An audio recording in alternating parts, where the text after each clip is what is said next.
তাবলিগ জামাতে প্রকাশ্যে বিরোধ শুরু হয় 2018 সালে, ঘটে সংঘর্ষের ঘটনা। এরপর গত 7 বছর ধরে প্রশাসনের সিদ্ধান্তে কাকরাইল মসজিদে অবস্থানের ক্ষেত্রে জোবায়েরপন্থীরা 4 সপ্তাহ ও সাদপন্থীরা 2 সপ্তাহ পর্যায়ক্রমে তাদের কার্যক্রম পরিচালনা করে আসছে।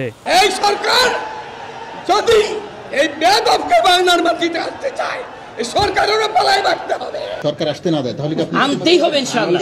সেটা কি করতে হবে আমরা করব ইনশাআল্লাহ। সম্প্রতি দুই পক্ষের পাল্টাপাল্টি বক্তব্য ও সমাবেশের মাধ্যমে শক্তি প্রদর্শনে পরিস্থিতি উত্তপ্ত হয়ে ওঠে। তবে পাল্টাপাল্টি অবস্থান থেকে সরে আগের নিয়ম মেনে চলার ব্যাপারে সমঝোতা হয়েছে বলে জানিয়েছে জোবায়েরপন্থী।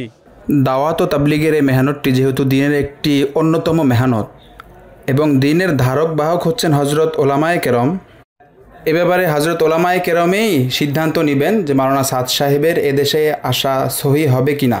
যেহেতু তারা পূর্বে কয়েকটি ইজতেমা প্রথম করছে, এইবারে ইজতেমা ইনশাআল্লাহ আমরা প্রথম পর্বে করব, তারা দ্বিতীয় পর্বে করুক, আমাদের কোনো আপত্তি নেই। আগামী বছরের 31শে জানুয়ারি বিশ্ব ইজতেমার প্রথম পর্ব আর 7ই ফেব্রুয়ারি দ্বিতীয় পর্ব শুরু হবে। তাফহিমুল ইসলাম, চ্যানেল আই, ঢাকা।